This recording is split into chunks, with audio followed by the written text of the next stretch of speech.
है सागर मंथन की। बड़ी अलबेली कथा है समुद्र मंथन की। हुआ यूं, एक बार देवता दैत्यों से पराजित हो गए। देवता थोड़ा भोगी होते हैं और भोगी आदमी जीवन में बार बार हारता है। बार बार देवता बहुत भोगी हैं, इसलिए बार बार हारते हैं दैत्यों से। मैंने एक कहानी पढ़ी थी, वो कितना सच्ची है राम जाने। मोहम्मद गौरी को पृथ्वीराज ने कई बार हराया था, 17 बार, लेकिन 18वीं बार वो हार गए थे पृथ्वीराज जी। क्यों? जब जिस आदमी को 17 बार भगाया हो हरा करके, 18वीं बार वो पकड़ लिए गए हो, हार गए हो, उसका रीजन क्या था? उसका रीजन जो हो वो धोखा, जयचंद धोखा किया था, वो तो एक कथा है। लेकिन मैंने एक विद्वान से सुना था कि उस दिन वो पृथ्वीराज चौहान जब लड़ाई करने आए थे, जब पकड़े गए हैं, तो अपना संयम भंग करके आए थे, ऐसा इतिहास कहता है। संयम भंग करके आए थे तो मोहम्मद गौरी से हार गए थे। तो बड़े बलवान थे, बड़े पहलवान थे पृथ्वीराज जी। उनका भाला ही मैंने पढ़ा है कि कितने किलो का वजन था भाला उनका। लेकिन उस दिन जब वो हारे हैं तो सुना है मैंने कि उस दिन अपना संयम तोड़ के आए थे। और जो भोगी होता है वो जीवन में अक्सर हार जाता है, अक्सर। देवता भोगी हैं, इसलिए जब जब देवताओं दैत्यों की होती है तो उसमें दैत्य हारे ये बहुत कम पाओगे आप। वो भगवान ने पक्ष लेके धोखा देके दैत्यों को हरवा दिया हो वो दीगर बात है, लेकिन देवता कभी दैत्यों को हरा नहीं पाए, कभी भी। भगवान ने बार बार पक्षपात किया है, देवताओं की हेल्प करके धोखा देके दैत्यों को मरवा दिया है, अलग बात है। लेकिन देवता अपने दम पर दैत्यों से शायद कभी जीते हो। क्यों? क्योंकि भोगी है और भोगी कभी जीत नहीं सकता है। वो हर फील्ड में हारता है, हर मैदान में हारता है। तो देवताओं की हार हो गई एक बार। दुर्वासा जी का श्राप था, ऐसी कथा आती है। अब दैत्यों ने देवताओं को भगा दिया स्वर्ग से और इंद्र की कुर्सी पर दैत्य कब्जा कर ली। स्वर्ग पर दैत्यों कब्जा हो गया। तो सारे देवता भगवान की शरण में आए। भगवान ने कहा, भाई एक ही उपाय मुझको सूझ रहा है, अमृत पियो तुम लोग, अमृत का पान करो, तब तुम अमर हो जाओगे और तब तुम्हारे जीतने का चांस बनेगा। अमृत का पान करो। तो देवताओं ने पूछा, अमृत है कहां? पान तो करें बट वेयर इज अमृत, है कहां वो? तो भगवान ने कहा, देवताओं तो समुद्र में है अमृत, और उसको निकालने के लिए मंथन करना पड़ता है समुद्र का। और मंथन करते समय 2 बाधाएं आती है। जब मंथन करोगे तो 2 चीजों से आपको बचना पड़ेगा, तब अमृत की प्राप्ति होगी। कौन कौन? एक, विष निकलेगा अमृत के पहले, और दूसरे कुछ रत्न बाहर आएंगे। विष निकलेगा और फिर कुछ बढ़िया बढ़िया आइटम, एक से एक रत्न बाहर आएंगे। और इन दोनों से बच के जो आगे बढ़ेगा, मंथन जारी रखेगा, वो अमृत की प्राप्ति कर पाएगा। अमृत पियो तो तुम्हारे दैत्य हार जाएंगे और तुम्हारी विजय हो जाएगी। मैं भी तुम्हारी सहायता करूंगा। दैत्य माने क्या होता है और देवता माने क्या होता है आप जान चुके हो, लेकिन एक बार और सुन लो। दैत्य माने होता है मनुष्य की जो विकारी तत्व है जीवन के, बाहर की कुछ बात इसमें नहीं है। भागवत और रामायण को जब तक आप बाहर कथाएं मानते रहोगे कि वे थे और थे, तब तक आप अभी उसके सही अर्थ को ले नहीं पाओगे। वो कुछ थे वो की बात छोड़ो, वो सब हैं, सब है अंदर। जो कुछ लिखा है इन पुराणों में, कथाओं में, वो सब केवल कथानक बनाए गए हैं, दृष्टांत मात्र। वो सब अंदर है। धृतराष्ट्र कहीं बाहर है, रावण कहीं बाहर है, राम कहीं बाहर है। घट में जो रम रहा वही तो राम होता है। अब वो दशरथ जी थे, उनके 4 भैया हुए थे और उन्हीं में राम जी थे। तो थे वाले कुछ हासिल नहीं कर सकते हैं। दशरथ जी थे और राम जी थे और सीता मैया थी नहीं, है। जब तक इस थे को है में कन्वर्ट नहीं करोगे, तब तक आप इन कथाओं के सही मतलब को जान ही नहीं पाओगे, सही मैसेज को। तो देवता और दैत्य थे, ये खाली एक कथानक है, एक कथ्य है। वो सत्य ये है कि देवता और दैत्य अंदर हैं। देवता माने क्या होता है? आपकी दैवी संपदा। और दैत्य माने क्या होता है? आपकी आसुरी संपदा, अंदर बैठी हुई आसुरी संपदा। काम है, क्रोध है, लोभ है, ईर्ष्या है, द्वेष है, मोह है, ममता है, जलन है। यही सब तो अंदर की राक्षसी सेना है। वो 1 2 4 नहीं है, अरबों खरबों हैं अंदर बैठे हुए, अरबों खरबों दैत्य। और 33 करोड़ देवता भी अंदर बैठे हुए हैं। अच्छाई है, सच्चाई है, ईमानदारी है, निष्ठा है, सत्य है ना, अहिंसा है, ये सब हमारी देव पार्टी है। अब थोड़ा समझिए कथा के प्रसंग को। कभी कभी क्या होता है, दैत्य जीत जाते हैं और देवता परास्त हो जाते हैं। अपने अपने जीवन को चेक करो, फटाफट चेक करो कि आपके जीवन में दैत्यों का राज चल रहा है कि देवताओं का राज चल रहा है। दैत्य हावी है कि देवता हावी है? हाँ, बिल्कुल ईमानदारी से बोलना, दैत्य हावी है कि देवता हावी है? काम प्रधान है कि राम प्रधान है? सत्य प्रधान है कि बेईमानी प्रधान है? हाँ? अपने अपने जीवन चेक करो। सच्चाई यह है कि हम सबके स्वर्ग पर भी दैत्यों का ही राज्य चल रहा है। देवता बेचारे हैं कहीं हारे दबे कुचले पड़े हुए हैं। निष्ठा कहाँ है, ईमानदारी कहाँ है, सत्य कहाँ है, सद्गुण कहाँ है? कई परसेंट है अपने में, कई परसेंट है। अपनी अपनी पैथोलॉजी करो तो रिपोर्ट आएगी कि आपके भी जीवन पर दैत्यों का राज चल रहा है। देवता सब हार गए हैं, दैत्य ही हावी। भगवान कहते हैं जब जब आपको इस बात की फीलिंग हो कि हमारे दैत्य हावी हो गए, देवता हमारे सब हार गए, तो फिर से देवताओं का राज हमारे जीवन में हो, हमारे दैत्य हार जाएं हमारे जीवन के। अगर ऐसी आपकी इच्छा हो तो आप भी फटाफट अमृत का पान करो। जो अमृत पी लेता है जीवन में, उसके दैत्य हार जाते हैं, उसके देवता जीत जाते हैं। अच्छा, अमृत माने क्या होता है? अमृत पियो तो आपके देवता जीत जाएंगे, दैत्य सब मारे जाएंगे। लेकिन अमृत मीन्स, और फिर वहीं पहुंच जाओगे सुई लेके कि वो देवताओं के यहां घड़े में धरा है, वही अमृत है। उस स्वर्ग में रखा है घड़ा भरा हुआ, वही अमृत है खाली। गलत गलत। कथानकों के पीछे मत पड़ो यार, सत्य पर आओ। और सत्य ये है कि अमृत ऊपर नहीं है कहीं, ऊपर कहीं कुछ नहीं है। अमृत क्या है इस संसार में? पढ़िए, संतों से पूछिए तो संत कहते हैं अमृत है हरि नाम जगत में, अमृत है हरि नाम जगत में। घड़े में नहीं है, ऊपर कहीं कुछ नहीं है। अमृत है हरि नाम जगत में, इसे छोड़ विषय विष पीना क्या? हरि नाम नहीं तो जीना क्या? हरि नाम नहीं तो जीना क्या? हरि नाम नहीं तो जीना क्या? अमृत है हरि नाम जगत में, अमृत है हरि नाम जगत में। छोड़ विषय विष पीना क्या? हरि नाम नहीं तो जीना क्या? हरि नाम नहीं तो जीना क्या? हरि नाम नहीं तो जीना क्या? हरि नाम नहीं तो जीना क्या? तीरथ है हरि नाम तुम्हारा, फिर क्यों फिरता मारा मारा? तीरथ है हरि नाम तुम्हारा, फिर क्यों फिरता मारा मारा। अंत समय हरि नाम न आए, अंत समय हरि नाम न आए। काशी और मदीना क्या? हरि नाम नहीं तो जीना क्या? हरि नाम नहीं तो जीना क्या?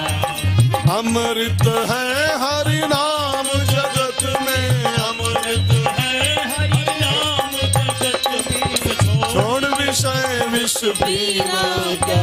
हरि नाम नहीं तो जीना क्या? हरि नाम नहीं तो जीना क्या? अब अमृत क्या है? घड़ा वाला देखते रहोगे ऊपर धरा है घड़ा, हाँ? तो ढूंढते रह जाओ खाली बस। अमृत है हरि नाम जगत में, भगवान का नाम ही अमृत है। रामायण में गोस्वामी जी कहते हैं धन्यास्ते कृतिनः पिबन्ति सततम श्री राम नामामृतम। भगवान का नाम ही अमृत है। भागवत कहती है तब कथामृतम, तुम्हारी कथा अमृत है, भजन अमृत है, भक्ति अमृत है। और लिए वो टार्च बैठे हैं, ऊपर कहीं धरा है वो देवताओं के यहाँ, ढूंढते रह जाओगे ऐसे बस खाली। धरा वरा कहूं कुछ नहीं है, भगवान की कथा अमृत है, भगवान का नाम अमृत है, भगवान का भजन अमृत है, साफ साफ लिखा है, लिखा है, ठीक है ना। तो जब जब लगे दुर्गुण हावी हो गए, दैत्य हावी हो गए, जब जब लगे देवता हमारे हार गए, तो आप भी फटाफट अमृत का पान करो, भजनामृत का पान करो, नामामृत का पान करो, भजन करना शुरू करो, कथा सुनना शुरू करो, तो सत्संग करना शुरू करो। ये सब अमृत के पर्यायवाची हैं।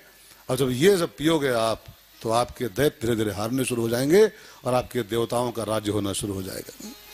अब यहां बैठे हो, अमृत पी रहे हो, आपके दुर्गुण यहां हावी है कोई एक हो। इसी 3 घंटे में 4 से 7 के बीच में आप में से कितने लोग अगर यहां ना होते, कल्पना करो, अगर यहां ना होते आप, तो फिर कहां होते? वो क्या कर रहे होते? प्रपंच कर रहे होते। प्रपंच क्या है? दुर्गुण। अगर यहां ना होते तो कहीं गुटखा खा रहे होते, वो क्या है? दुर्गुण। अगर यहां ना होते तो कहीं बैठे बीड़ी पी रहे होते, वो क्या है? दुर्गुण। अगर यहां ना होते कहीं बैठे ताश खेल रहे होते, वो क्या है? राक्षस। अमृत पीना शुरू कर दिया, आपके दुर्गुण हारने शुरू हो गए, बुराइयां हारनी शुरू हो गई। 3 घंटे में कोई सुरती नहीं खा रहा है, 3 घंटे कोई प्रपंच नहीं कर रहा है, 3 घंटे कोई बीड़ी नहीं पी रहा है, 3 घंटे नहीं, कई इसी 3 घंटे में कई लोग 3 बार ठोकते, 3 बार, 3 बार ठोकते 3 घंटे में, ठोकते हो यहां बैठ करके। ये अमृत पान जो करता है उसके दुर्गुण हार जाते हैं, उसके सद्गुणों की जीत होनी शुरू हो जाती है। तो भगवान ने कहा समुद्र में अमृत है, समुद्र का मंथन करोगे, लेकिन 2 चीजों से बचते हुए जब करोगे तब अमृत की प्राप्ति हो पाएगी। मंथन कैसे होगा? तो मंदराचल की मथानी बनाओ, वासुकी नाग की रस्सी बनाओ और दैत्यों को पार्टनर बनाओ। पार्टनर, अकेले तुम्हारे बस का काम नहीं है, दैत्यों को मिला के मथोगे तब काम हो पाएगा। अब दैत्यों को अमृत का प्रोग्राम बताया गया, दैत्य भी राजी हो गए, मंदराचल पहाड़ को उखाड़ा गया, वासुकी नाग को लपेटा गया। लेकिन जो मंथन का प्रपोजल शुरू हुआ, मंथन का उपक्रम, मंदराचल को उखाड़ के लाए कि जो डाले समुद्र में मंथन के लिए, वो डूबने लगा। और डूबने लगा तो सब चिल्लाए देवता, ठाकुर तुम्हारा ही बताया प्रोग्राम है, ये तो मथनिये पानी में जा रही, कैसे मथेंगे? मथनिये डूब रही पानी में, कुछ उपाय करो ठाकुर जी, ये मथनिया जा रही पानी में, कैसे मथेंगे? तब भगवान ने कच्छप अवतार लिया है, और कच्छप अवतार लेके भगवान आए और उस समुद्र के पानी में घुस गए। अंदर जाके अपनी कठोर पीठ के ऊपर, कमठ पृष्ठ कठोर, उठा लिया उस मंदराचल को और देवताओं से कहा अब मैं रोके हूं, अब मत हो, अब कोई चिंता नहीं, आप मत ही। ध्यान देना भाई बहनों, मंथन माने होता है कोई भी एक्टिविटी, कोई भी एक्शन जीवन का मंथन कहलाता है। और बिना एक्टिविटी के, बिना एक्टिव हुए किसी भी काम की सफलता नहीं मिलने वाली है। लेकिन और ध्यान देना, कोई भी आपका एक्शन तभी सफल होगा, कोई भी एक्शन, जब आप भगवान का आधार लेके उस काम को शुरू करोगे। अपने दम पर भगवान को साइड में करके जो भी इंसान एक्टिविटी करता है, शुरू करता है, उसमें लगभग फेल होता है, लगभग फेल।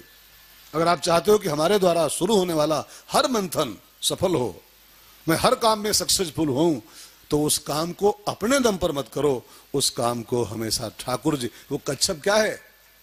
कछुआ नहीं, भगवान है, वो ठाकुर है।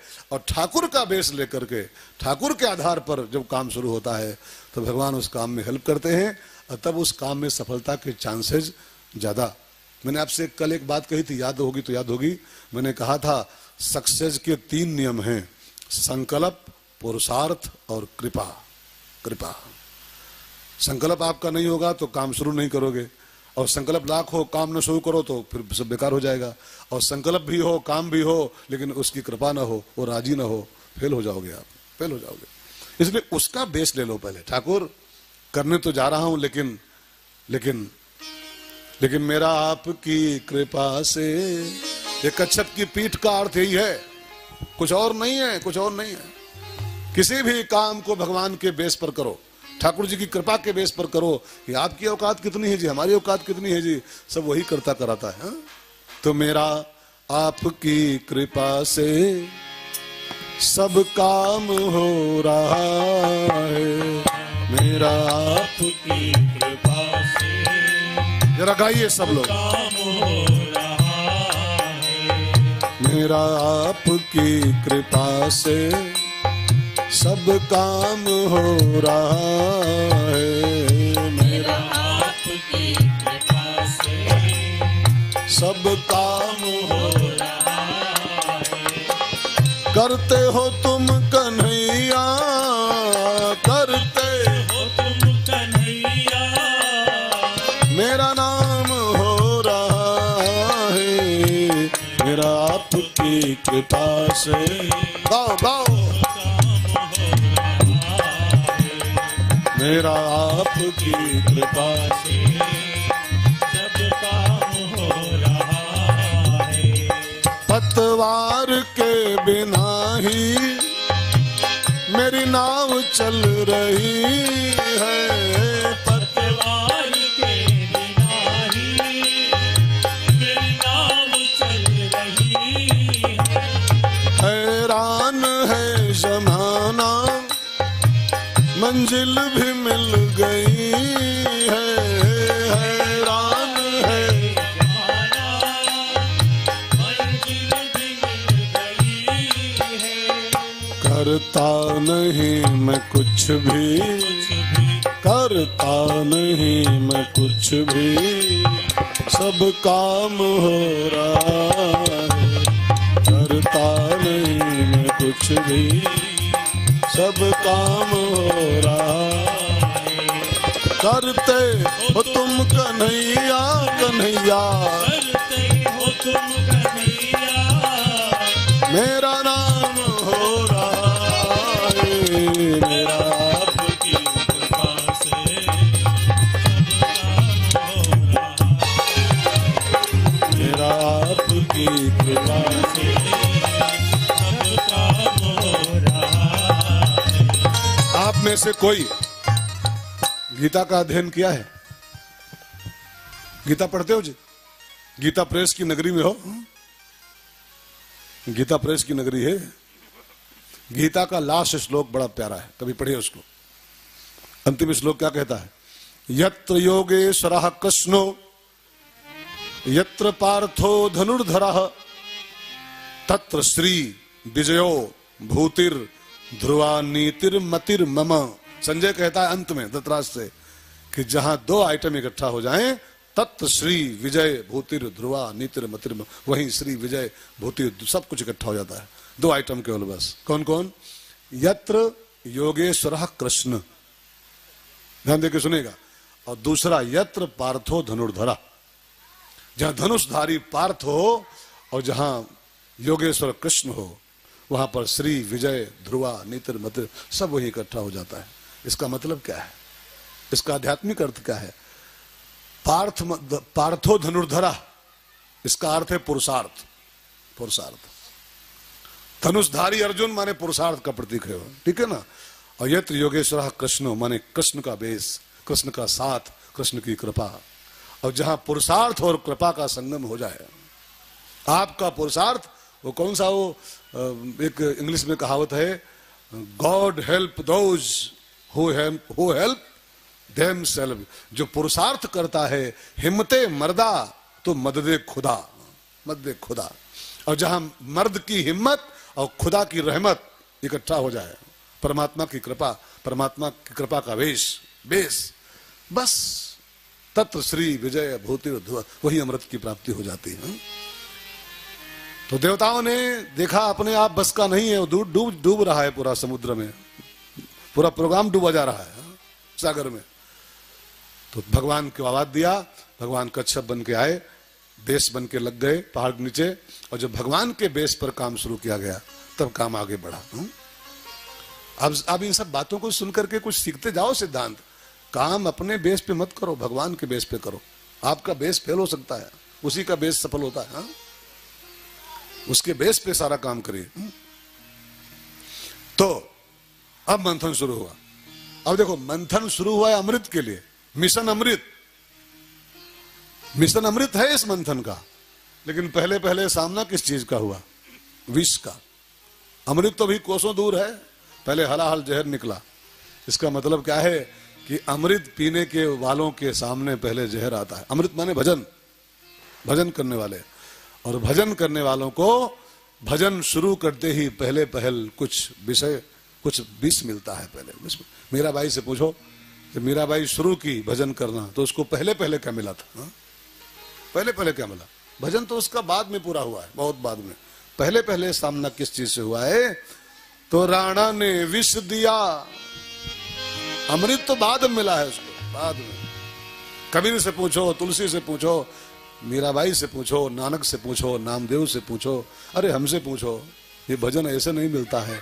भजन के पहले बड़े बड़े जहर का सामना करना पड़ता है। जहर माने बुराइयां, जहर माने कुछ प्रतिकूलताएं, जहर माने कुछ निंदाएं, कुछ डिफिकल्टीज, कुछ कठिनाइयां, और इन सब का सामना जो करने की हिम्मत कर पाएगा वही अमृत की प्राप्ति कर सकता है। भजन की फील्ड बहुत आसान फील्ड नहीं है, भजन करना बहुत आसान नहीं है जी। जो लोग इस भूल में बैठे हो कि भजन में क्या है, सुबह नहाए ले 5 माला रगड़ डालो भजन होएगा, भजन होएगा, भूल में मत जाइए। भजन बहुत कठिन डगर है, बहुत कठिन। जिसको हलाहल पान करने की क्षमता हो वो इस फील्ड में आए, उस फील्ड में पांव रखे। भजन की फील्ड मीराबाई से पूछिए, मीराबाई कहती है, खुला खुला बोली है, जो मैं ऐसा जानती, हाँ मीराबाई का भाव देखिए, जो मैं ऐसा जानती कि प्रीत किए दुख होए तो नगर ढिढोरा पीटती, गली गली जाके खुद डुगडुगी बजाती मैं कि प्रीत न करियो कोई। कोई इस फील्ड में मत आना, हाँ? इस फील्ड में आना ही मत कोई लोग, हाँ? कठिन फील्ड है जी, कठिन फील्ड है। बड़ी चोट खानी पड़ती है, बड़े हलाहल का सामना करना पड़ता है, तब कहीं भजन की सफलता मिलती है, भजन की प्राप्ति होती है। धूप बत्ती बहुत आसान है, धूप बत्ती को नहाए लिए तो ओम जय जगदीश हरे, वो भक्ति है, वो अमृत नहीं है, वो अमृत की शुरुआत भी नहीं है, वो मंथन है, खाली बस मंथन है। मंथन करना शुरू करोगे तब ये सब सामना करना पड़ेगा आपको। लास्ट आइटम अमृत है, लास्ट आइटम, ठीक है ना। हम लोग जब कथावाचक बने थे, जो शुरुआत किए थे, क्या जहर मिलते थे पीने को, अभी भी मिलते हैं यार, खूब मिल रहे हैं। मगर ऐसी गर्मा गर्म गालियां लोग भेजते हैं, गर्मा गर्म गालियां कमेंट्स में, हाँ? और लोग तो उसी के सब उसी तलाश में लगे। अच्छी बातें लाख पोस्ट करो, कोई नहीं पढ़ता उसको है, और खराब बात एक निकल जाए उसी को लोग काट लेते हैं। अरे महाराज जी क्या बोल दिए। बापू कल बोल रहे थे, बापू वो कल बोले युवानों खूब पियो, लेकिन क्या पीना है, तो बोले बाद में कि मैंने जो बोला है कि युवानों खूब पियो, तो आगे क्या बोले वो लोग नहीं छूते हैं। बस बापू ने तो छूट दे दिया है, जवान भाइयों खूब पियो, खूब पियो, लेकिन क्या पीना है वो आगे बोले, उसको लोग कट कर देंगे, वही काट के टुकड़ा, वही बापू ने तो आदेश कर दिया खूब पियो, खूब पियो। लोग अच्छाई नहीं पकड़ना चाहते हैं, लोग तो खाली बुराई ही पकड़ते हैं समाज में, हाँ? सो भाई बहनों, जिसको हलाहल का सामना करने की हिम्मत हो वो इस इश्क की फील्ड में आए। इश्क में बड़ी चोटें खानी पड़ती हैं, बहुत चोटें खानी पड़ती हैं। वो गजल पढ़िए, इश्क में हम, अब इश्क माने ये यहां भी चोटें बहुत मिलती हैं यार, उधर भी बड़ी चोटें मिलती हैं। इश्क में हम तुम्हें क्या बताएं, किस कदर चोट खाए हुए हैं। इश्क में हम तुम्हें क्या बताएं, किस कदर चोट खाए हुए हैं। इश्क में हम तुम्हें क्या बताएं, किस कदर चोट खाए हुए हैं। मौत ने हमको, मौत ने हमको, मौत ने हमको मारा है और हम जिंदगी के सताए हुए हैं। इश्क में हम तुम्हें क्या बताएं। आपका इंटरटेन हमारा उद्देश्य नहीं है कि आप थोड़ा मुस्काओ कि गजल गा रहा है बाबा, हाँ गजल गा रहा है। इश्क में हम तुम्हें क्या बताएं, मैसेज देखिए प्यार, मैसेज। इश्क में बड़ी चोटें खानी पड़ती हैं जी। मीराबाई से पूछिए, जो मैं ऐसा जानती कि बहुत चोट खानी पड़ती है इसमें, मैं खुद ढिढोरा पीटती। कोई मत आना इसमें, कोई मत करना प्रेम भगवान के साथ। भजन आसान नहीं है, जिसको हलाहल पीने की हिम्मत हो वो इस फील्ड में आया। हलाहल जहर निकला, अब हुआ कि इसको कौन पिए, कौन पिए। तो शंकर जी खड़े थे बेचारे, लंगोटी बांधे, फटे कपड़ा पहने, रख पोते। तो शंकर जी कहा बाबा तुम पियो इसको, तुम पियो। लक्ष्मी जी लिया विष्णु ने, लक्ष्मी विष्णु को दी गई थी और हलाहल शंकर को दिया गया, हा? शंकर जी को। इसका कारण जानते हो क्या है? इसका कारण है कपड़ा, ड्रेसेज, ड्रेसेज। विष्णु जी चकाचक कपड़ा पहने खड़े थे, चांदी सोने वाले, चकाचक। जो चकाचक कुर्ता, चकाचक पैजामा और चकाचक सोने की 3 तोला वाली चैन और चकाचक वो महकता हुआ सब डाल के, है ना। उसको जो सम्मान मिलता है समाज के द्वारा, चित्रा लपेट के खड़े हो तो जहरे पिलाएंगे लोग, हे पिछड़ो पिछड़ो। अभी इसी सभा में आप देख लो, अभी कोई चकाचक आए तो उसको लोग पीछे से आगे ले आएंगे, हा? पीछे वाले जो बैठे हैं, अरे आप आगे चलो, आप आगे चलो आप। और कोई ऐसे आ जाए तो पीछे बैठो, पीछे बैठो। बड़े आए भागवताचार्य, पीछे बैठो।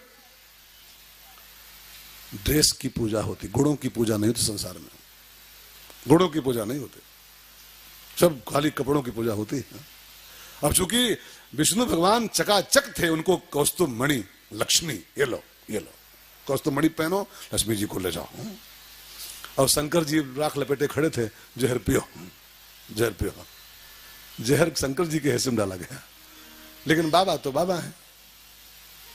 बाबा ने उस जहर को भरा, विष को भरा, राम का नाम लिया और राम नाम लेके उस हलाहल जहर को पान कर गए। इसका एक सूत्र बन रहा है, इसको समझ लो। जब जब आपके जीवन में विष आए, विष माने जहर नहीं होता, विष माने होता है विषमताएं। विष माने खाली पॉइजन नहीं, विषमता ही विष है, कुछ प्रतिकूलता ही विष है, कुछ डिफिकल्टीज जीवन में जो आती हैं वो जहर की जैसी होती हैं, उन्हें कोई पीना नहीं चाहता है।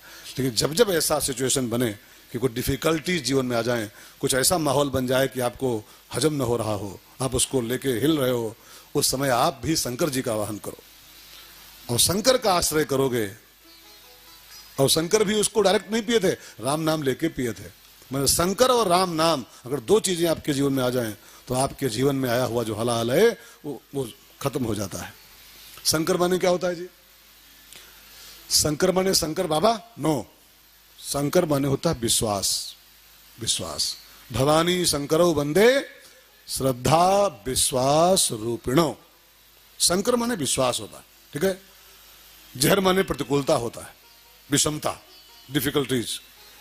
विश्वास का तुरंत दामन थाम लो आप।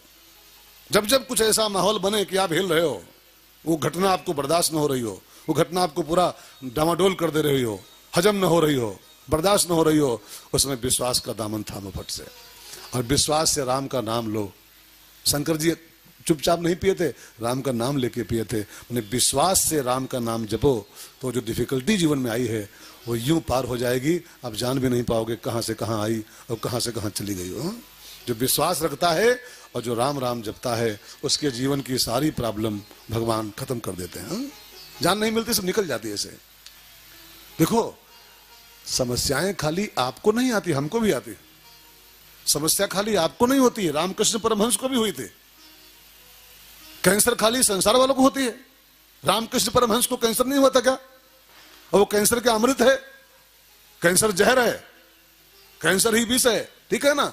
लेकिन आपको हो तो आप पर क्या बीतेगी, और रामकृष्ण पर क्या बीती मालूम? कुछ नहीं बीती, उसके ऊपर कुछ नहीं बीती। रामकृष्ण परमहंस जिस कमरे में लेटे थे वो कैंसर ग्रस्त थे, बड़ा सा कैंसर था उनके। तो लिखा है उनके इतिहास, जब जब चेले कमरे में एंट्री करें, चेले उनके, तो रामकृष्ण हमेशा मुस्कुराते मिलते थे, हमेशा, हर पल मुस्कुराते मिलते थे। गले में कैंसर का फोड़ा है और हर बार जब जब चेले आए कमरे में मुस्कुराते मिले। तो एक दिन विवेकानंद ने कहा, स्वामी जी इतना बड़ा फोड़ा है कैंसर का, एक घूंट पानी अंदर नहीं जा रहा है, पूरा सब गला सड़ा पड़ा है, भयंकर पीड़ा होती होगी, लेकिन हम लोग जब जब कमरे में आते हैं आप हमेशा हंसते मिलते हो। जिसके इतना कैंसर हो हंसेगा वो? अपने पर लेके देखो 2 मिनट के लिए, कल्पना करके देखो, खाली भगवान न करे किसी को ना हो, किसी को हो कैंसर, लेकिन तनिक कल्पना करके देखो अपने कि वही कैंसर अगर हमारे होता, आपके होता, क्या बीत रही होती, क्या बीत रही होती। क्यों? क्योंकि ना शंकर आपके पास है, ना राम का नाम आपके पास है। विष का सामना सब नहीं कर सकते हैं, विष पीने की क्षमता तो शंकर के पास है। शंकर राम नाम जपते हैं तो विष हजम कर जाते हैं। ठीक है ना। रामकृष्ण के पास शंकर था, राम कृष्ण के पास राम का नाम था, तो उसको कैंसर भी परेशान नहीं कर पाया। कैंसर भी परेशान नहीं कर पाया। विश्वास के साथ राम नाम जपो तो आपके जीवन में आने वाली जितने झंझावात हैं, जितने भी डिफिकल्टीज हैं, वो सब कब निकल जाएंगी, कब पार हो जाएंगी, कब हलाहल वो पच जाएगा, कब हलाहल समाप्त हो जाएगा, जान नहीं पाओगे आप। इसलिए विश्वास से राम राम कीजिए, शंकर राम राम करे। ठीक है, बात समझ में आ रही? नहीं आ रही? ना आ रही है तो हमारा ठेका थोड़ा है, लेकिन हम कोशिश कर रहे हैं कि आवे।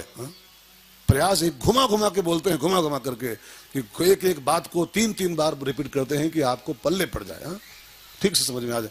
अब जिसको समझिए ना है, जो समझिए न हो तो उसको समझा मिलेगा। रावण समझना ही नहीं चाहता था, तो आपको पता है रावण को रामायण में 10 लोग समझाए पूरे।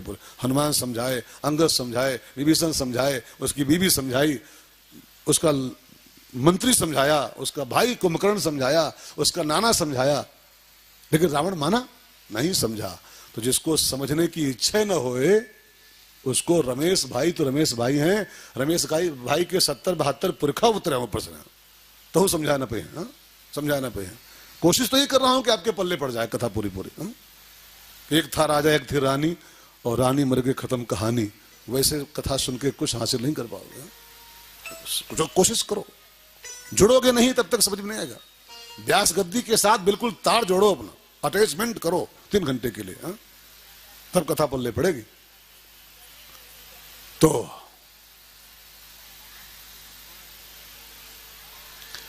अभी भी समाज में कई लोग ऐसे हैं जो भागवत माने मंदिर का सामना विश्वास के साथ राम नाम ने किया, और जब जहर समाप्त हो गया तब मंथन आगे चला और समुद्र के अंदर से एक रत्न बाहर आए, एक से एक रत्न, कौस्तुभ मणि, चंद्रमा वगैरह वगैरह, 14 रत्न बाहर निकले, 14। लेकिन देवता किसी रत्न के चक्कर में नहीं पड़े। भगवान ने उनसे पहले कह रखा था, अमृत तक पहुंचना है तो विष से डरना मत और रत्नों में फंसना मत। जो विष से डर जाएगा वो भी अमृत से वंचित रह जाएगा, और जो रत्नों के चक्कर में पड़ जाएगा वो भी अमृत से वंचित रह जाएगा, अमृत नहीं पी पाएगा। तो देवता जहर तो शंकर जी को पिला दिए, और रत्नों में फंसे नहीं, ललचाए नहीं जरा भी। जो निकले, कौस्तुभ मणि निकली, चंद्रमा निकला, ऐरावत हाथी निकला, उच्च श्रवा नाम का घोड़ा निकला, कल्प वृक्ष निकला, लेकिन देवता किसी में ललचाए नहीं। दैत्य जो दे दें ये तुम ले लो, वही ले लें चुपचाप, मांगे कुछ नहीं। मंथन चलता रहा, अंत में लक्ष्मी जी बाहर आए। कमल के फूल अब बैठी माता लक्ष्मी। लक्ष्मी जी को पाने के लिए पूरे समाज में हम शुरू हो गया। लक्ष्मी जी को देखते ही सब शुरू हो गए, हम लेंगे, हम लेंगे, हम लेंगे, हम पाएंगे, हम लेंगे इनको। अब लक्ष्मी जी माला लेके खड़ी हुई कि तुम हम करते रहो, हम तो उसको माला पहनाएंगी जो हमारे लिए हम नहीं कर रहा है, जो हमको पाने के लिए हम नहीं कर रहा है, उसको माला पहनाएंगे। लक्ष्मी जी सबका मायना करती रही। जो लोग हम कर रहे थे, हमको मिले, हमको मिले, हमको मिले, उसको सबको इग्नोर करती गई।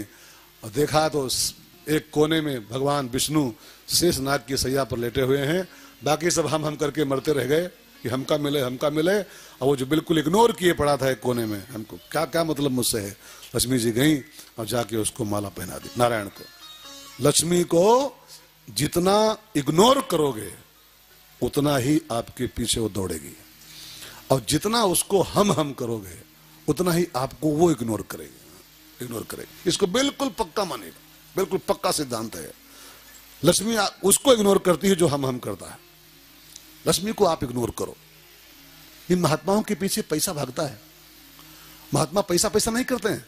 जो अच्छे संत हैं पैसा नहीं करते हैं। बापू जी आए ना, एक सिक्का, एक चवन्नी, बिल्कुल ये पक्की खबर है, झूठ नहीं बोल रहा हूं मैं, अंदर जानता हूं। एक 25 का सिक्का अगर कोई 10-20 लाख उनको देना भी चाहे, लेते नहीं, उसको एवॉइड करते हैं। लेकिन लोग 10-10 करोड़ लिए खड़े हैं आगे पीछे उनके, 10-10 करोड़ की सूटकेस भरे खड़े हैं। इशारा करो बाबूजी कहां लगा दूं इसको, मैं कहां लगा दूं। लाख 2 लाख नहीं, करोड़ों भरे खड़े हैं आगे पीछे घूम रहे हैं, आगे पीछे इशारा करिए कहां लगाऊं इसको मैं। जितना इसको इग्नोर करोगे उतना आपके पीछे भागेगी है, और जितना इसके पीछे आप भागोगे उतना आपसे भागती जाएगी, दूर होती जाएगी।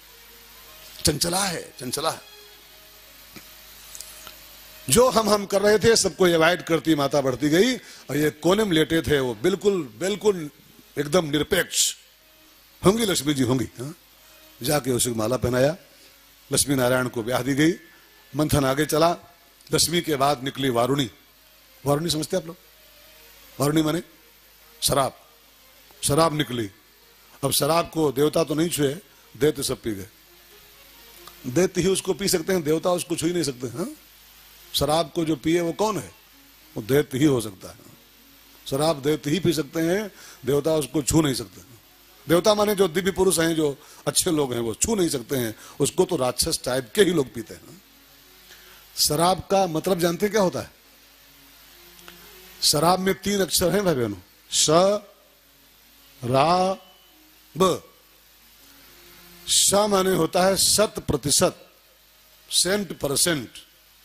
रा माने होता है राक्षस जैसा, और ब माने होता है बना देने वाली, जो ड्रिंक है, ऐसा पेय, ऐसा द्रव्य, ऐसा द्रव, ऐसा पेय पदार्थ जिसको पीते ही इंसान 100% राक्षस जैसा हो जाता है, उसी का नाम होता है श प्लस रा प्लस ब।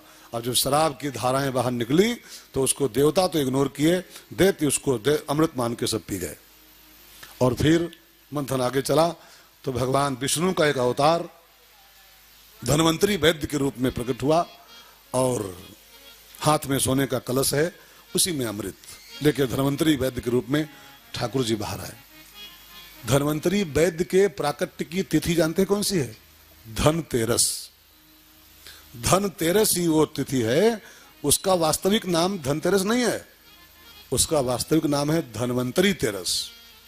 धन्वंतरी तेरस, धन्वंतरी तेरस को ही धनतेरस लोग कहते हैं। और भगवान विष्णु के अवतार की तिथि है वो, धन्वंतरी बन के भगवान आए थे। कितना पावन डे है, भगवान के प्राकट्य का दिन है। और लोग जानते हो क्या करते हैं कि चलो आज कटोरा लाया जाए एक, आज धनतेरस है, कटोरा लाते हैं बाजार से। हाँ, एक कटोरा लेके आते हैं, चम्मच एक।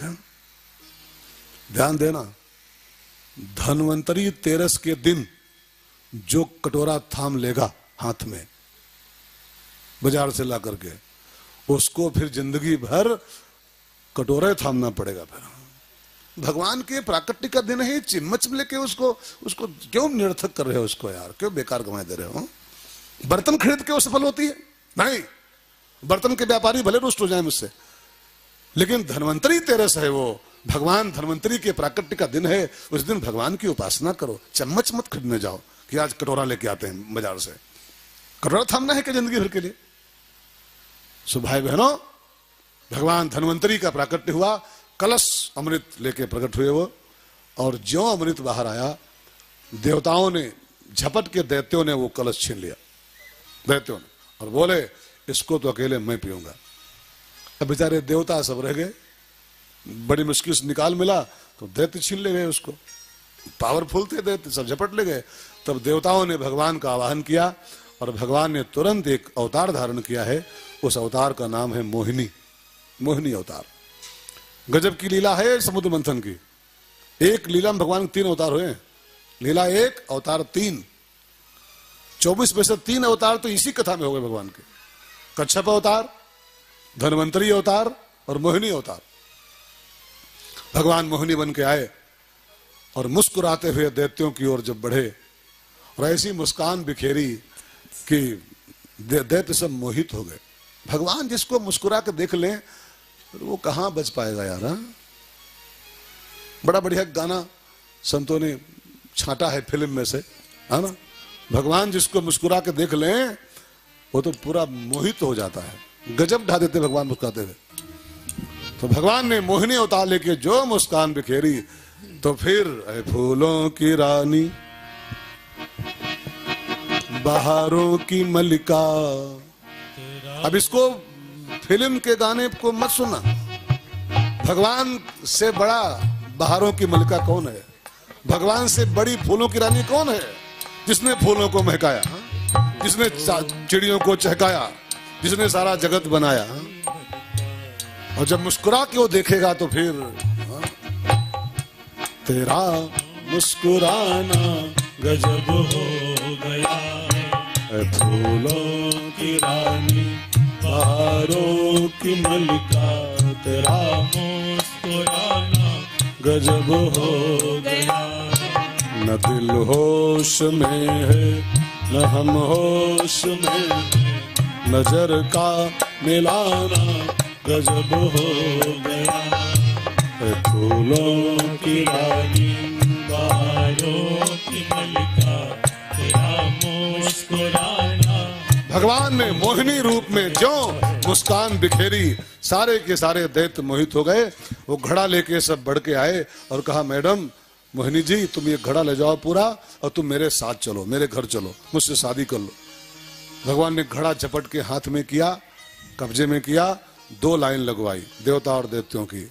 और इतना इम्प्रेस्ड कर लिया था कि वो सब मना नहीं कर पाए। फिर भगवान जो जो बोल रहे हैं, वो एक होता ना हिप्नो, फिर वो जो बोलो वही आदमी वही करता है।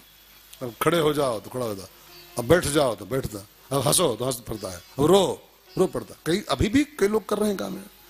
भगवान डायरेक्ट मोहिनी बन के आ जाए, है ना, तो किसकी औकात है कि उनके ये सारे नाच न उठे हो। नट मरकट यू सबह नचावत, राम खगेश भेद अस गावत। जिसको चाहे भगवान नचा सकते हैं बंदर की तरह। 2 लाइन लगवाए और भगवान ने समस्त अमृत जो था घड़े में और सब देवताओं को पिला दिया, और दैत्यों के आगे खाली घड़ा पटक दिया, ले चाटो। अब दैत्य पहचान गए ये नारी नहीं है, ये तो नारायण है। ये साड़ी बांध के आ गया है नारायण, और बना बैठा है नारी, हमको धोखा दे दिया इसने। अब सारे दैत्य खड़े हो गए, अपने अपने हथियार निकाल लिए, और वहीं पर विशाल देवासुर संग्राम का शुभारंभ हुआ।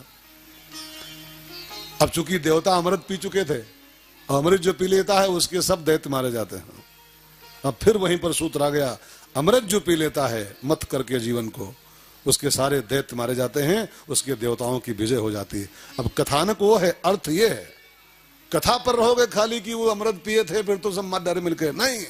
अगर आप चाहते हो कि हमारे दुर्गुण मारे जाएं, हमारे देवता सब जीत जाएं, तो आप भी भजनामृत का पान करो, कथामृत का पान करो, तो आपके दुर्गुण सब मारे जाएंगे और आपके देवताओं की जीत हो जाएगी। ये इस कथा का वास्तविक अर्थ है।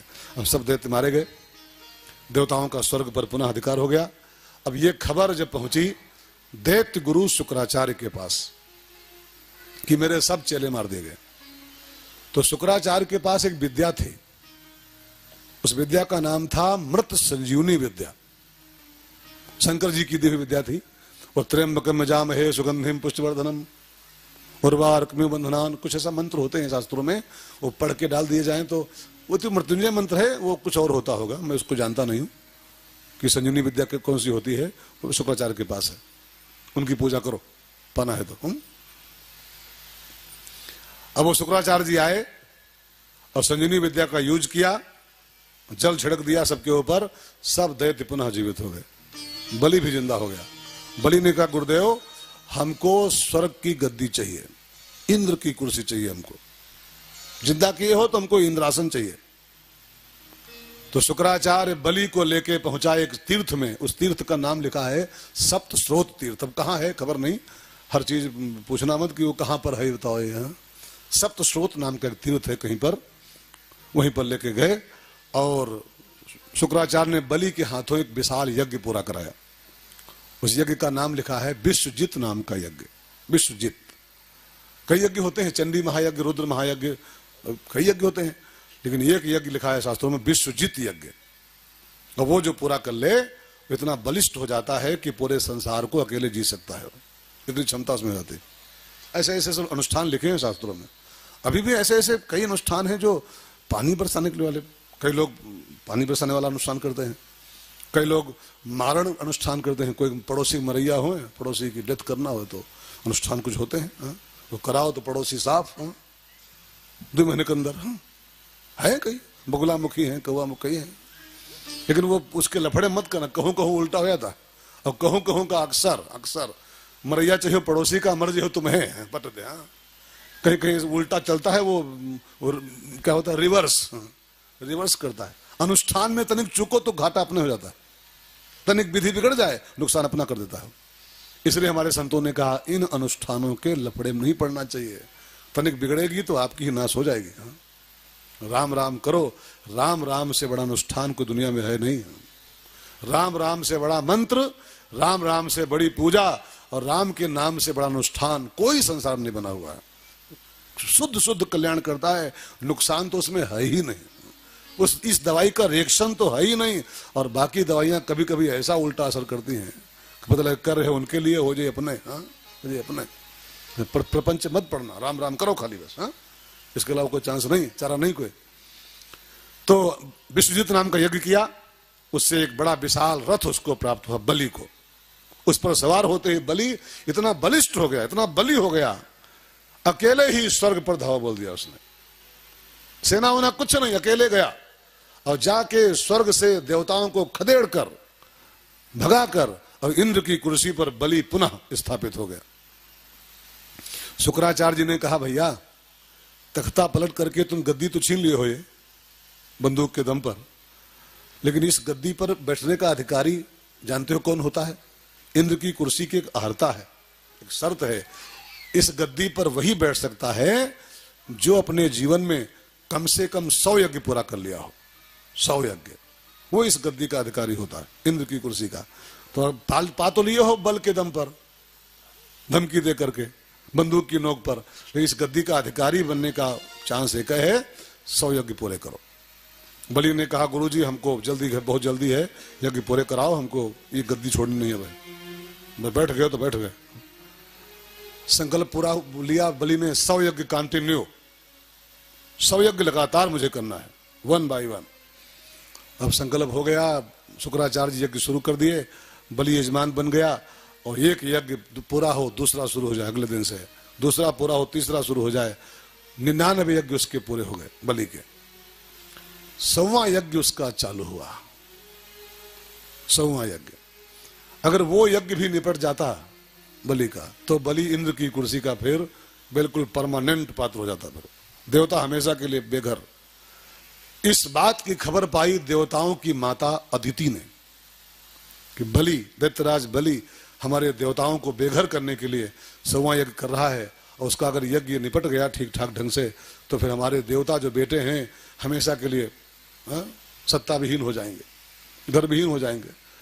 तो माता अदिति कश्यप जी के पास आई, अपने पति के पास, और दोनों प्राणियों ने मिलकर के भगवान विष्णु का एक अनुष्ठान किया कि नारायण ही कुछ करेंगे, अब हमारे बस का तो है नहीं। अनुष्ठान किया तो उस अनुष्ठान से प्रसन्न होकर भगवान का एक अवतार हुआ है, उस अवतार का नाम लिखा है बामन अवतार। बामन, बोलिए बामन भगवान की। भगवान 7 साल के ब्राह्मण बालक बनकर के कश्यप और अदिति के आंगन में प्रकट हो गए।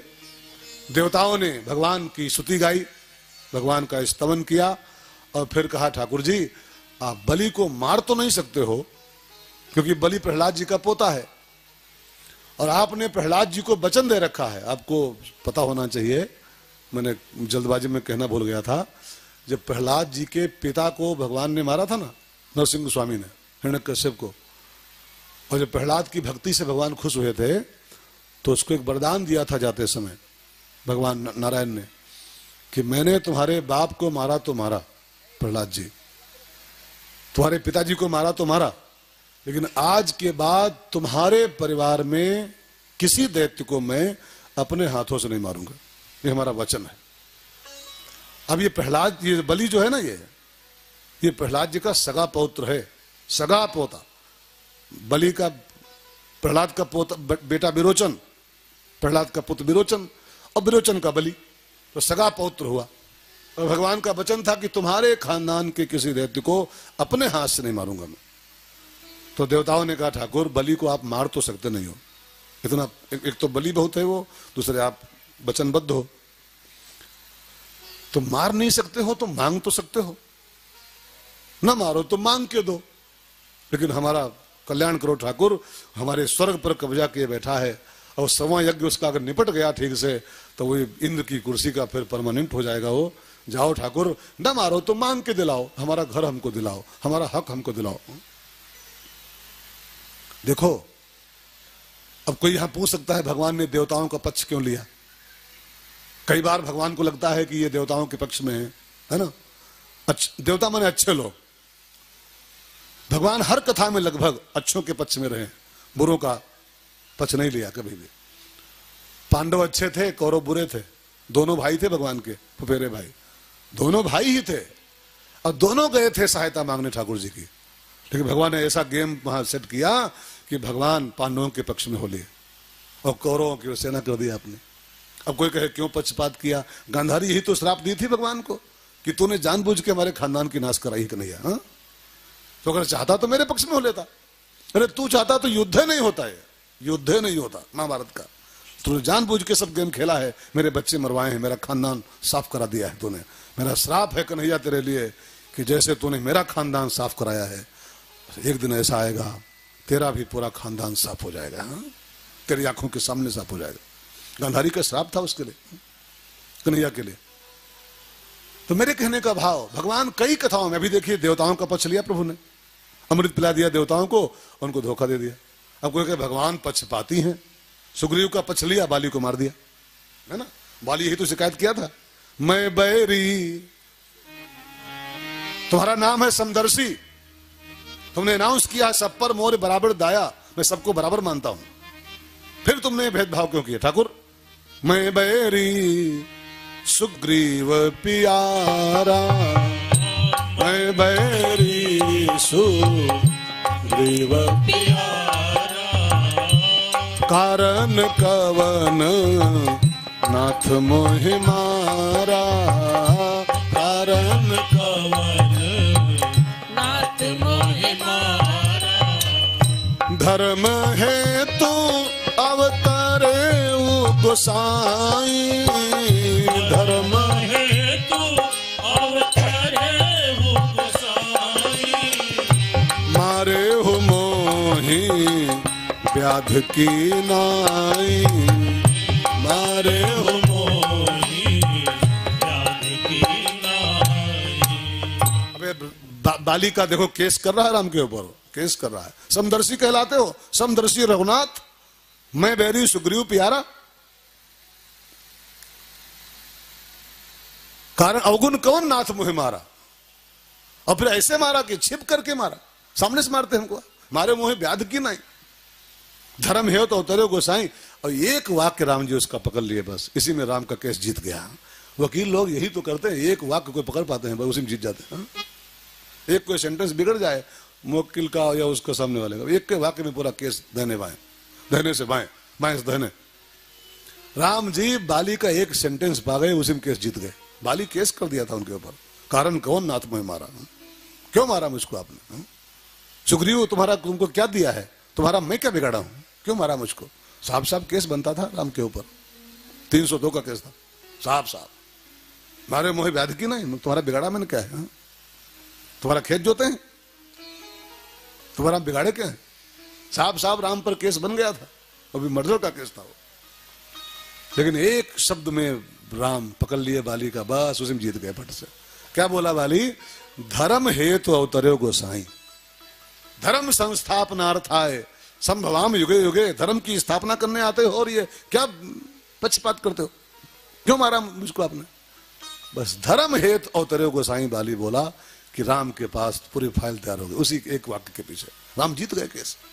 बाली, तूने जो कहा है कि तुम धर्म की स्थापना के लिए उतरते हुए हो, तो सही बोल रहा है? कही है सही, तुम लिखा है, गीता में लिखा है धर्म संस्थापनार्थाय, धर्म की स्थापना करने के लिए आपका अवतार होता है। कब पक्का बोल रहा है तुम इसलिए आता हूं? इसलिए तो आते हो आप संसार में। कहा तो फिर इसके पहले 2 काम और लिखे हैं, धर्म संस्थापना के पहले 2 काम और मैं करता हूं, तब धर्म की स्थापना हो पाती है। पूरा श्लोक पढ़ो।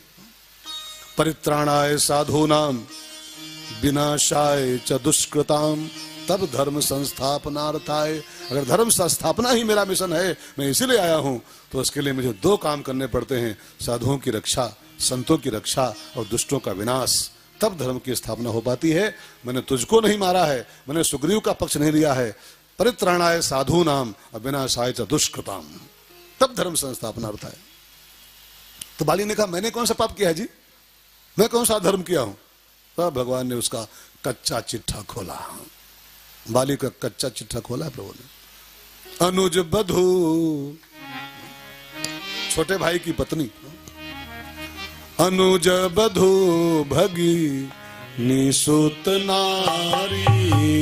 अनुज बधू भगिनी सुत नारी, सुमसठ कन्या समय चारी।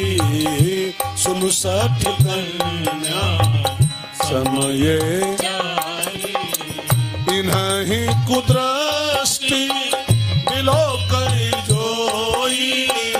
इन्हीं कुदृष्टि बिलो कर जोई, ताहि बधे कछु पाप न होई। ताहि बधे कछु पाप न होई।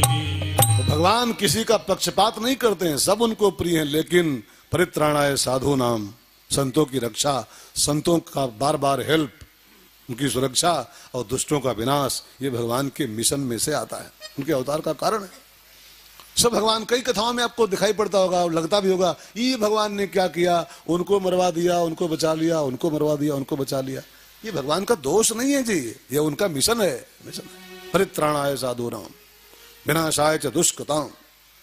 कर्ण को भगवान ने मरवाया था जान करके, आप जानते हो द्रोणाचार्य को मरवाया था, भीष्म पितामह को मरवाया गया था, शिखंडी को भेज के जानबूझ के मरवाया गया था उसको, कि ये सब मराए तब परित्राणाय साधूनाम हो पाएगा। खैर, तो भगवान से देवताओं ने कहा ठाकुर नहीं मार सकते हो तो मांग के दो, लेकिन हम सबका हक हमको दिलाओ। जब देवताओं ने विनती किया तो भगवान को लगा चलो नहीं मार सकता हूं तो मांग तो सकता ही हूं। और भगवान वामन लिए कमंडल और जो सारे संसार के दाता हैं वो बलि के द्वार पर मांगने चल दिए कि चलो नहीं मार पाऊंगा तो मांग के देता हूं। बलि यज्ञशाला में था, यज्ञ चल रहा था और भगवान वामन ब्राह्मण के रूप में, ब्रह्मचारी के रूप में थे ही, कमंडल हाथ में लेके और बलि के द्वार पर आ गए और पुकारा उसको, तेरे द्वार खड़ा भगवान भगत भर दे रे झोली।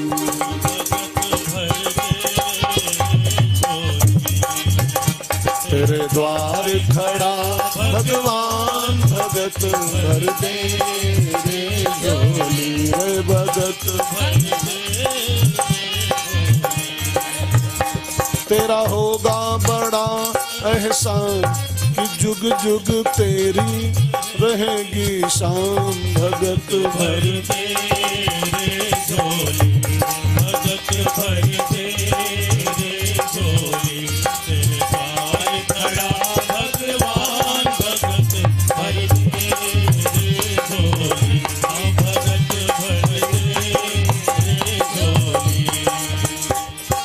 डोल उठी है सारी धरती देख रे, डोला गगन है सारा।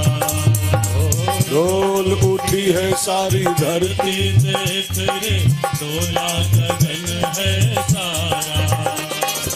भीख मांगने आया तेरे दर, जगत का पालन हारा रे, जगत का पालन हारा।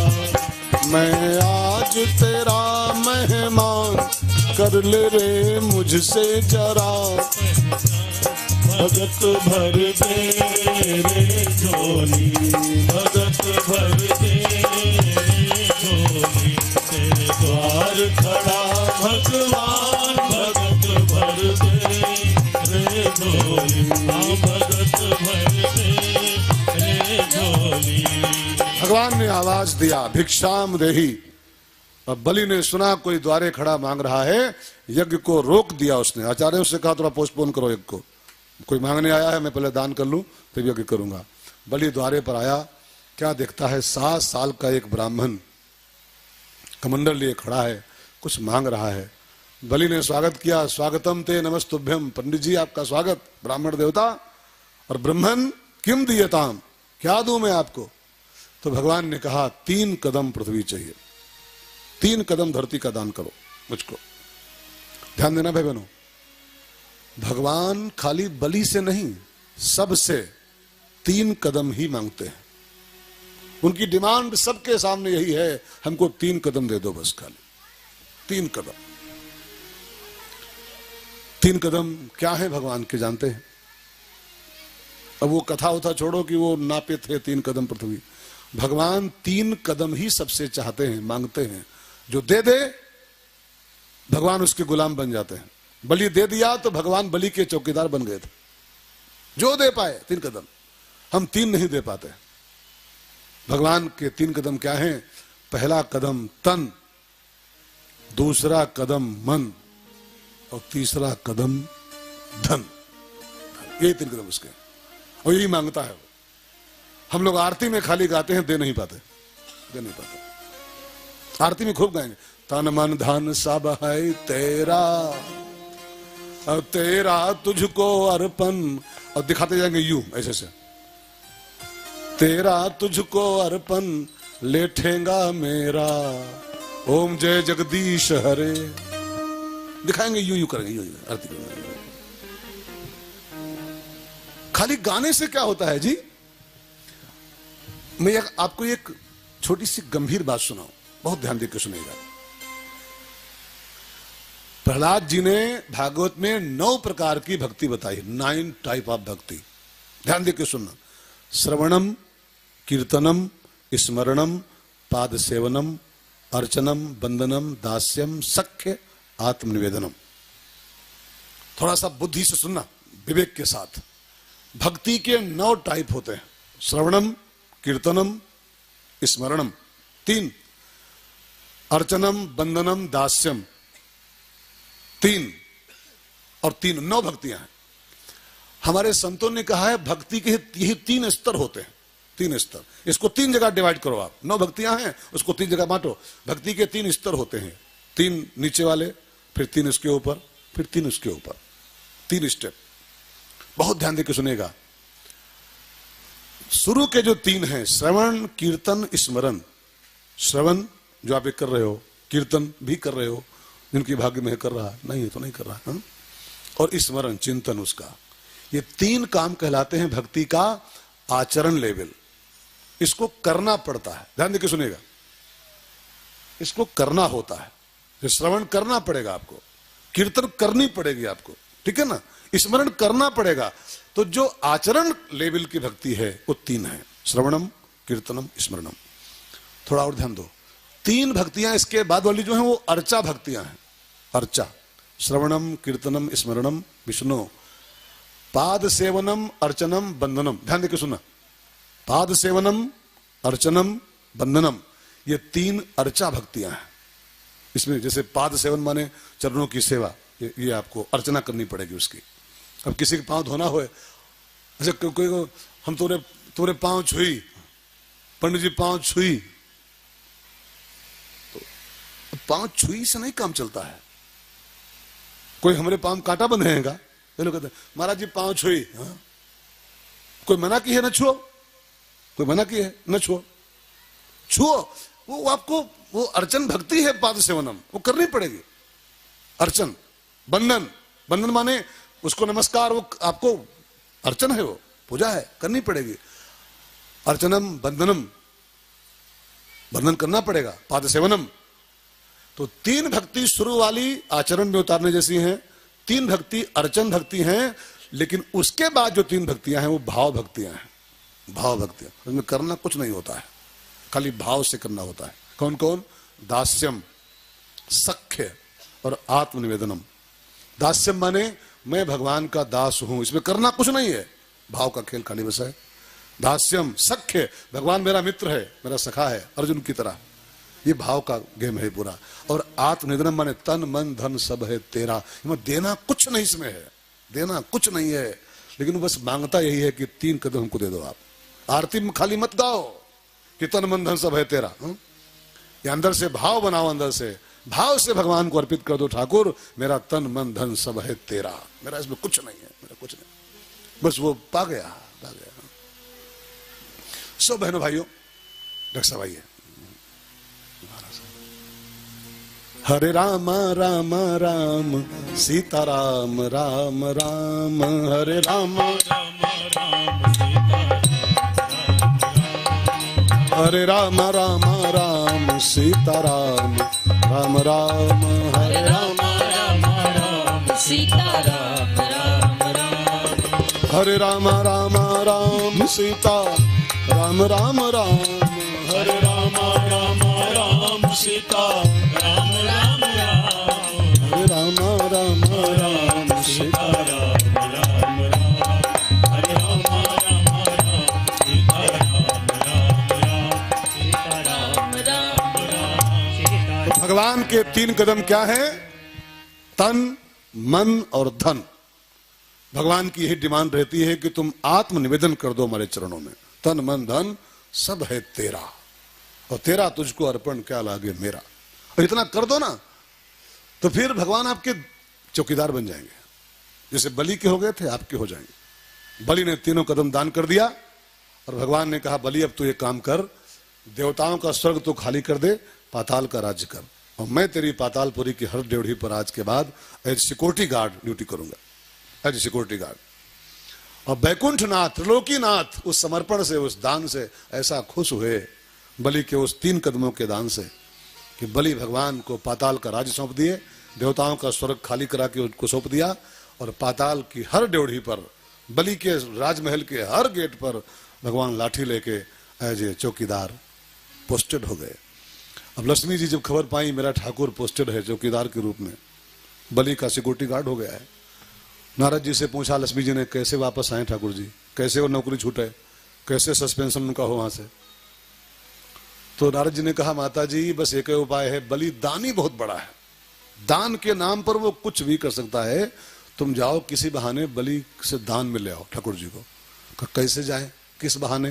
का रक्षाबंधन आने वाला है बस 4-5 दिन में, और बलि की कोई सिस्टर नहीं है सगी, वो हर साल वो सावन की पूर्णमासी को बढ़कर रोता है कि एक बहन हमारे होती तो राखी बांधती हमको, तो जाओ बहन बन के पहुंच जाओ, धर्म बहन।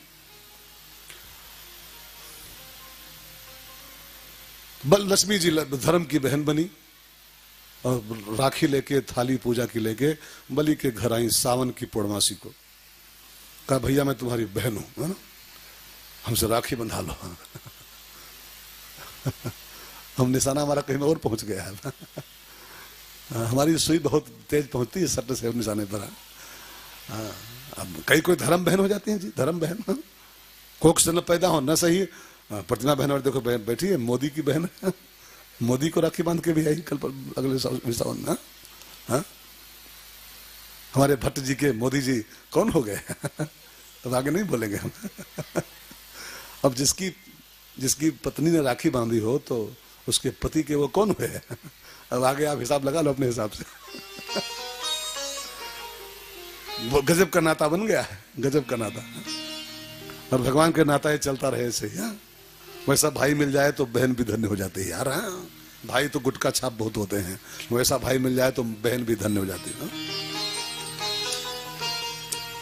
कई बहनें हमको जब राखी बांधती हैं, हम लोग हालांकि क्या है उनकी तुलना में, राखी जब बांधती है तो रो पड़ती हैं, रोने लगती है फूट फूट के। पूछो बहन क्यों रो रही हो? कहा भैया बहुतों को भाई बनाया था, बहुतों को राखी बांधी थी, लेकिन आपके ऐसा कथावाचक, आपके ऐसा संत हमारा आज भाई बन गया है, आज से धन्य हो गई हम। सोचो सोचो, गुटका छाप भाई मिले भी तो क्या मिले, टिक टाक वाला भाई मिले भी तो क्या मिले। टिक टाक पे डांस करे वो भाई किस काम का? कोई संत भाई मिले तो, ऐसा भाई भी मिल जाए तो धन्य हो जाती है बहन, ठीक है ना। बलि की बहन बनकर लक्ष्मी जी आ गई और राखी बांधी। बलि ने कहा बहना, कुछ धर्म होता है भाई का कि जब बहन राखी बांधे तो भाई उसे कुछ दे, कुछ गिफ्ट करे, और मेरे पास कुछ कम तो है नहीं, सब कुछ तो है, तो तुम ऐसा करो, तुमको जो चाहिए हो मांग लो, वही मैं आपको दे दूं रक्षाबंधन में। तो लक्ष्मी जी ने कहा भैया तुम्हारी कृपा से मेरे पास भी कुछ कम नहीं है, सब चकाचक है, लेकिन एक चीज कम है, तो सब है लेकिन सब अधूरा है, सब बेकार है। क्या कम है वही मांग लो। कहा आपका जो सिक्योरिटी गार्ड है ना, ये चौकीदार, बस इसके बिना सब अधूरा है मेरा, इसको दे दो। तो बलि ने कहा क्यों, तुम्हारा कोई लगता है क्या है, ये थारो कौन लागे। तब लक्ष्मी जी प्रकट हुई और कहा भैया मैं लक्ष्मी हूं, ये त्रिलोकी नाथ है, इन बद्धो बलि राजा, तुम्हारे समर्पण ने, तुम्हारे दान ने इनको ऐसा बद्ध कर लिया है कि जिसके द्वारे की सिक्योरिटी करने के लिए, जिसके द्वारे की चाकरी करने के लिए ब्रह्मा विष्णु महेश तरसते हैं, वो तुम्हारे द्वारे पर सिक्योरिटी गार्डी कर रहे हैं। भैया इनको मुक्त कर दो, सस्पेंड कर दो इनको आज से तुम। हा? बस बलि भागा भागा आया, भगवान के चरणों में गिर गया ठाकुर, जिसके द्वारे की चाकरी करने को ब्रह्मा भी वेटिंग में रहता है कि कोई आदेश मिल जाए, कोई झाड़ू वाड़ू लगा दूं ठाकुर द्वारे पर, धन्य मानो अपने को, और वो मेरी चौकीदारी कर रहा है। जा ठाकुर आज से अब तू मुक्त हुआ, मुक्त हुआ। और बलि को राखी बंधा करके भगवान ने, लक्ष्मी जी ने ठाकुर जी को मुक्त कराया। और बलि बामन की कथा के अंत में लिखा हुआ है कि इस कथा को सुनने से पूर्वजों को बड़ी शांति प्राप्त होती, पुरखों को। अभी पितृपक्ष बीता है कुछ दिन पहले, भगवान करे ये बलि बामन का प्रसंग जो आपने सुना है, बलि चरित्र बामन चरित्र, इसके फल में लिखा हुआ है इससे पितरों को शांति प्राप्त होती है। तो भगवान करें ये बलि की कथा आप सबके पितरों को, वो जहां कहीं हो, उनको परम शांति की प्रदात्री बन जाए, आपके पुरखों को परम शांति मिले इस कथा के फलस्वरूप। ऐसी मंगल कामना के साथ